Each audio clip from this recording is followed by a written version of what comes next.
Well, as we roll the calendar into the month of July and we have the 4th of July holiday coming up later this week, we have to take a look at weather. So it sounds like the water faucet may not be shutting off for some parts of the Western Corn Belt here in this holiday week ahead. We're going to talk about that and more. Joining us now as we take a look at the weather, Eric Snodgrass with Nutrient Ag Solutions is with us here again this week. Eric, thanks for joining us. And I think just to start, let's back up and look at June. Let's recap the month we had. Obviously, a lot of weather headlines came out of the month of June, from all the flooding to the heat and humidity in the east and the southeast, et cetera. So give us your assessment of this past month, Eric. Yeah, I think the key thing about this past month is what developed as we got into summer, and that has been almost an unbroken jet stream from Japan all the way across the northern tier of the U.S. And so if you get under that jet, you're just in constant precip, and that was what the Western Corn Belt saw, right? The upper Midwest saw that. The Northern Plains saw that. You're north of it into Canada, they can't buy heat. They can't buy a break in the clouds. And so the conditions in Canada are a massive flip-flop over the previous year. Meanwhile, to the south, and then getting into the southwest and also into the southeast, you've been too far away from the best flow. So we've seen ridging bringing in exceptional heat, 100-degree days in the southern plains. We've got the southeastern United States having one of its driest starts to summer on record. And we still have heat advisories, heat warnings, and heat watches and wildfires going into California's Central Valley. So it's jet stream placement. And while all of that's going on, the tropics have finally started to get going. We've got Beryl out there as a Cat 4 right now, moving toward the Yucatan Peninsula. Chris, which was nearby, but not nearly a major headline as Beryl's going to be. And we just want to know, like, how is this all going to unfold as we go forward, starting this new month? Well, I know in the short term here, let's look at this week ahead. Some folks' 4th of July plans might be a little hampered by wet weather potentially, but I know looking at that radar early of the week, more showers and thunderstorms setting up for saturated areas of the Western Corn Belt. So to your point, that jet stream flow looks like it's continuing here into July, Eric. Yeah, it is. And so we've got, the first 4 days of this new week, we have severe thunderstorm risk every single day, mostly within the central U.S. Corn Belt region. There's potential for some extremely heavy rains on top of places that have already been hit. And, every meteorologist loves to joke about who's going to get the natural fireworks, on the 4th of July. And, it looks as though a lot of us are, especially as you get down around like parts of Missouri, Kansas, maybe sections of Iowa, a little bit of Nebraska do have the risk on the 4th of July for strong to severe storms. That's already being identified by the Storm Prediction Center. But what we won't have, I think, in most of the Corn Belt is excessive heat. Now, if you get into the central and southern plains or the southeast, or especially in the southwest, oh yeah, it's going to be scorching hot. But I think a lot of folks get away from this first week of July without too much risk in terms of high temperatures in the Corn Belt. Now, that's interesting because normally if I said that, I'd be like, great, this is going to be great pollination weather. But I don't think we have much of this crop right now, especially in the central Corn Belt at pollination. In fact, I was looking at some data earlier this morning. I think pollination this week for the Corn Belt alone, the primary corn and soybean belt, will be spread out over 5 weeks.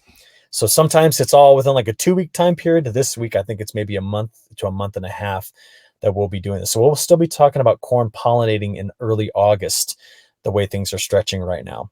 So yeah, more storms coming. And I was going to say, you and I have talked about that before, and you mentioned that a couple of weeks back. Your thoughts that the way that this spring has unfolded, crop development could be behind by 2 weeks or so in some areas, Eric.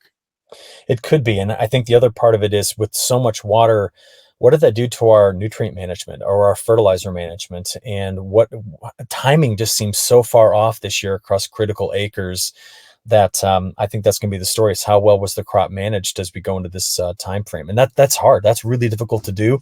And Mother Nature screwed up a lot of things for a lot of folks. In fact, I just got an email this morning, Jesse.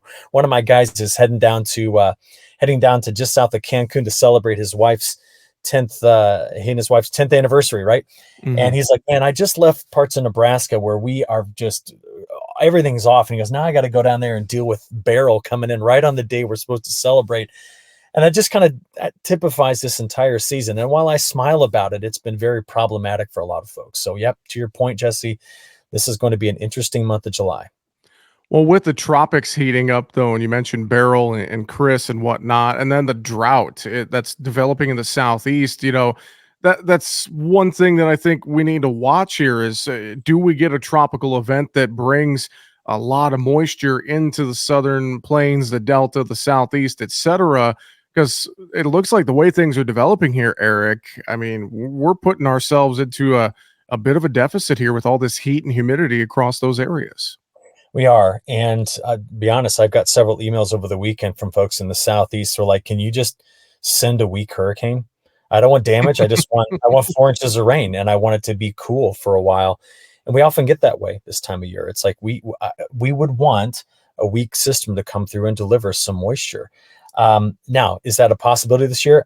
Yes, more than most. I think we have plenty of heat in the Gulf of Mexico that fuels these systems and they'll get out and they'll get going. And the fact that we're already at the beginning of July seeing a storm system with the characteristics of Beryl, if you'd have showed me the satellite data of Beryl and said, well, what time do you think it is? I would have said mid-September. Mm. So this hurricane season is really getting going early.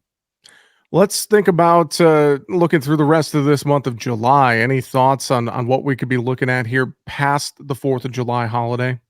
Yeah, the western U.S. ridge is going to be key. So it's going to get very hot in the west. And if it's hot there, we'll get northwest flow and more storms. That's the first part of this. I think that lasts maybe out to like July, I don't know, let's call it July 10th. Once we get there, then I think we're going to just stretch heat across the south again. And I think it's going to be the month of July is going to keep most of its hottest and driest area. I hate to say these state names, but I'm thinking Texas, Oklahoma, Arkansas, Louisiana, maybe the periphery of those states as well seems to be the anchor spot for heat going forward and therefore drought going forward. But again, the southeast is key. It's been very dry there all the way up from Georgia clear to Virginia and north. And despite good weekend pop-up storms that hit that area, it wasn't enough to cure longstanding drought issues. But you notice, Jesse, for a lot of people that are listening to you, which are in the Midwest, I didn't say the Midwest states, right? So Mhm. these are problems happening outside of the Midwest. Our biggest issue is just stop the rain, like for some places for a little bit and get us back into a more normal cadence of storms. How about looking globally? I know China, Russia, for instance. There's some areas there that you're keeping an eye on. What are some headlines from those countries and other spots around the world, Eric? Yeah, if you think about China, the southern half of it, like the Yangtze River divides it right in the middle, north to south. If you're on the Yangtze and south, it's been nonstop rain. Just now in the forecast, though, we've seen moisture trying to get up into these provinces, which have been getting very, very dry for most of June. So they're getting some desperately needed rains and the temperatures are backing off. The Manchurian Plain, which is the one that's north of the Korean Peninsula, a lot of corn and beans and other crops grown there. It's still on the drier side of things, but I don't know that you're having a lot of people in that particular area too worried about the dryness. So China has flooding south and desperately needed rains coming through. Go back to Russia, though, and Ukraine. And by the way, this morning I tossed the map of Iowa over Ukraine, and I think you can fit 3 Iowas in Ukraine, just so you see the size of it. The eastern third of it, so an Iowa's worth of Ukraine, has record low NDVI values. Then you Mm. get into Western Russia, and it is also record low. And there's about 2.5 Iowas right there. So I don't know. I like to think things in terms of one of our big states here. Okay, so the point is this. The next 10 days, not much precipitation coming to the area, and temperatures are back to averaging over a 10-day stretch, 15 degrees Fahrenheit above normal. So there's got to be, I don't understand when that's going to start to make headlines, like serious headlines in our markets, but that's your side. You get to deal with that. I'm going to step back and just tell you the weather. And that's okay with me because my weather expertise is well, I get my information from you, All so right. I'll leave it at that. Anything else final that you got for us this week, Eric? I think I do have some happy Australians. It's finally raining in South Australia, New South Wales, and Victoria. These are places that needed it, and also a little bit in Queensland. And I just want to make one last comment. If there's going to be a lot of attribution to this pattern to La Nina, La Nina is not controlling this. La Nina will be there later. It's going to be a factor later, but right now we don't have the telltale characteristics of a La Nina. So just something to think about. Again, reiterate, it will be a factor later, but right now it's not. All right. Well, I know folks can stay up to date with the latest weather information on your website, agweather.com. Just go to ag-wx.com. That's ag-wx.com. And with that, Eric Snodgrass, Senior Science Fellow with Nutrient Ag Solutions. Eric, thanks for joining us this week once again. Have a happy 4th of July. Yeah, you too. Talk to you next week.